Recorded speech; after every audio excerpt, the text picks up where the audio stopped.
which is one of the most important functions of the Senate and a senator, because it is during this kind of debate that we determine what goes to county governments. Many people sometimes ask, what do these senators do when they're in Nairobi? This is it. We are deciding what is going to county governments. When governors are giving out bursaries, launching roads, and doing all the employment that they're doing it courtesy of the Senate, which has approved certain estimates to go to the counties. Madam Speaker, I want to strongly oppose the proposal by the National Assembly to allocate county governments 405 billion.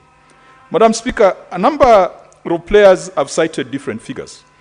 The Commission on Revenue Allocation, the constitutional body that is mandated to advise Parliament on allocations to county governments and division of revenue between the two levels of government, had proposed a 30 billion Kenya shilling increment from the last financial year.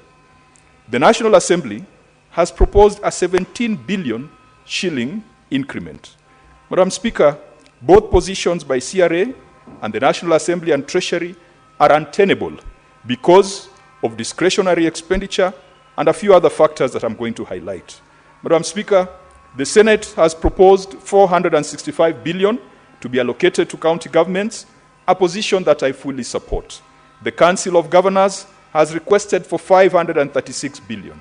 That perhaps could be the ideal situation, but I will go with the Senate position of 465 billion, which, Madam Speaker, closely aligns with what the ODM party and the UDM parties signed up for in the 10-point memorandum. Madam Speaker, the two parties agreed to protect and strengthen devolution, to increase funding to county governments, and to protect devolution against clawback. And in the MOU, it was proposed that counties should get no less than 450 billion. Madam Speaker, for those of us who recognize a broad-based government, we can only recognize it if it is going to deliver 450 billion to county governments. Madam Speaker, beyond the politics, there's a bit of the science and the figures and the economics that will influence our decision as a House to decide how much goes to county governments. First of all, the Constitution requires that the basis of division of revenue between national and county governments should be the last revenue estimates as adopted by the National Assembly, as audited and approved by the National Assembly. Madam Speaker, this bill proposes that we use the base of 2020-2021. That is wrong, that is unconstitutional, and Justice Jairus Ngaah, not too long ago, in October last year, made a landmark ruling that said that where timelines have been specified in the Constitution, then they are not optional, they are not a suggestion, they are mandatory. Parliament must review, adopt, consider, debate, audited reports within 3 months of their presentation to Parliament. The National Assembly, by now, should have already adopted the revenue estimates for the financial year 2023-2024. And so it is wrong for them to propose or to purport that 2020-2021 should be the basis. On that point alone, Madam Speaker, someone is going to go to court. Is going to challenge the decision of Parliament to say that it is unconstitutional to base revenue on estimates that are 4 years old. Madam Speaker, if you are to base the revenue share on 2023-2024, then it would be possible to yield to counties the 465 billion that the Senate has proposed. Secondly, Madam Speaker, county governments face non-discretionary expenditure. A non-discretionary expenditure, we had that conversation previously, are expenditure arising from national government policy. Community health promoters, Madam Speaker, is an expenditure that has been put on the heads of county governments. The universal healthcare staff, who I believe could be the ones who are picketing outside Parliament, and they're doing it rightfully, because you saw the headline saying the nurses that nobody needs. This is a sick country.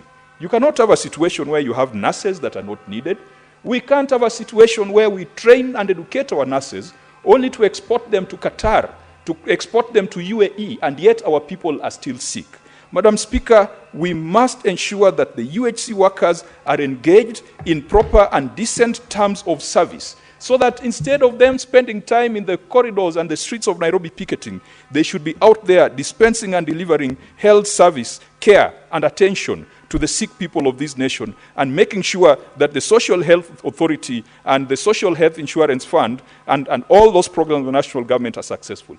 That can only be done if county governments are financed sufficiently. The UHC workers, their concern is when you send them to county governments, you're going to end up with 47 different employers who have 47 different moods and who have 47 different management styles. They want certainty. They want to be put on a scheme of service that is predictable.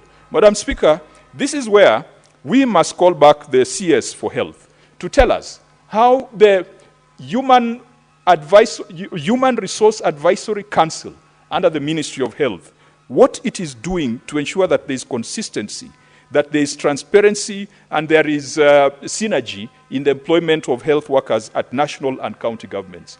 Health workers have cried for a National Health Commission, and President Ruto had assured us that the unveiling of the Human Resource Advisory Council under the Ministry of Health would be one step towards ensuring that our health workers were treated well. But with the picketing on the streets, it means that this is another spectacular failure of this regime, which we must correct for this broad-based arrangement to go forward.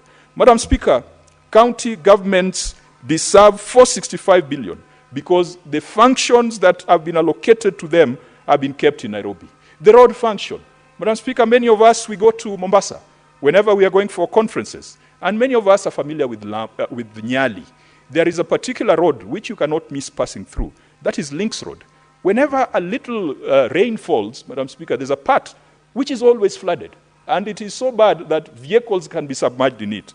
That road is a responsibility of the Kenya Urban Roads Authority. The governor of Mombasa is helpless. The governor of Mombasa gets stuck in the same floods. The same story applies in Nairobi City County. You have roads that are flooding, you've got pavements that are muddy, you've got pavements with trenches which are a threat to the lives and safety of Nairobians, and yet the governor cannot touch them. We must bring those functions back to the county. We must bring the roads function. We must destroy and demolish this thing called KERA. If it's going to remain in existence, let it be a parastatal or an entity that is run and controlled by county governments, and that money should form part of this division of revenue. We must do away with Kura, urban roads, and perhaps the only urban roads Kura could deal with, they need to be defined. But there is no business Kura has doing a road, bank road somewhere in Homa Bay, and when there is a problem, they are nowhere to be seen, and then the governor takes the blame. We must bring health, transfer it to counties, and fund it appropriately. Water, Madam Speaker, agriculture, housing, trade, markets. If we were faithful to the Constitution and fully devolve these functions, then counties deserve not just 465 billion, but the 536.8 billion that the Council of Governors have been asking for. Madam Speaker, even when we advocate for more funds to go to counties, we must call out some bad behaviors that we have seen in counties. Just this week, Madam Speaker, a county appeared before the Public Accounts Committee, a fairly small county by population. It has 10 elected MCAs. And because it has 10 elected MCAs, the law has capped the number of CECs to 6. So when you add the county secretary, the county attorney, the deputy governor, and the governor, that's when you get to 10. So the law has capped the number of CECs in the spirit that the county is fairly small, that 6 CECs can run it. But what does the governor do? The governor engages 36 advisors on all sorts of things under the sun. There is an advisor on the Equalization Fund, there is an advisor on cohesion, there is an advisor on things that you would expect the governor to have had knowledge of before he got into office. To make matters worse, Madam Speaker, a county with 6 CECs has got 31 chief officers. On average, every CEC has got 5 accounting officers under them. That was not the intention of devolution. Devolution was not supposed to fund bureaucracy. Devolution was supposed to fund development. And that is why I put it out there that 47 county governments as the apex of devolution is a bad idea. I never proposed the removal of counties. In the original proposal, which perhaps was the real people's proposal. We said that we needed to have bigger regional tiers where planning, coordination, legislation could be exercised, but implementation of development could be done at the county and ward and village level. My proposal in no way takes away the county tier, but I would like to see a situation where we deal with this kind of nonsense, where a 10-member assembly is dealing with 36 advisors and 31 chief officers, and Madam Speaker, that mess is replicated across the counties. Governors must prove to us that they are responsible and they are prudent. Governors must also prove to us that they will stop wastage. We went to Uasin Gishu over the weekend. We found projects worth close to 2 billion Kenya shillings, Madam Speaker, stalled when almost 60% of the funds have been committed. Madam Speaker, a hospital should be a place where there are drugs, there are doctors, and there are services. It does not matter. It could be a tent. But there is no reason why a county would spend 600 million shillings on brick and mortar and say that that is a hospital, and yet there are no doctors, yet there is no medication, yet there is no vaccine, yet there is no snake venom that can be obtained there. Governors must convince us that they are going to be more prudent. Madam Speaker, governors must convince us that they are going to tame their appetite for corruption. I've seen a few governors taken to court. And Madam Speaker, having looked at the reports of the Auditor General, even some of the amounts that are being put on the governors' heads is just like spare change when you look at some of the things that the Auditor General is reporting. I was happy. I saw last weekend the Catholic Church, I believe, was running a campaign of having triple deckers in Kenya cells. And it is a very good idea because we will need triple deckers in cells if we are serious about corruption, because we'll need to have many more governors over and above the 2 or 3 that we have seen fingered. Governors must convince us that they have the interests of the people at heart, and it is not just the interest of their stomach.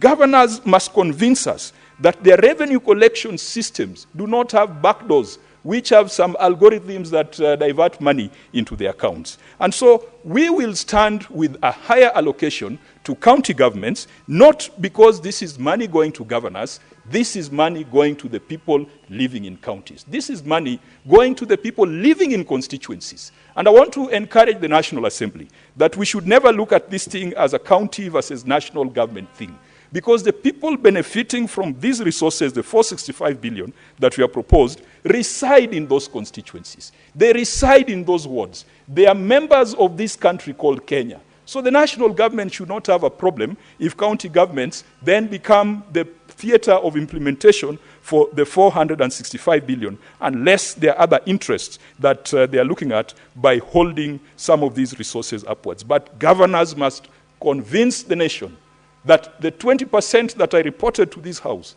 as being lost through corruption, through wastage, in the fiduciary risk report that I brought here on 27th of March, that they are going to take measures against it. Governors will come and go, but the counties will remain. The people in the counties will remain. Let us legislate for our people. Let us not legislate for the leadership.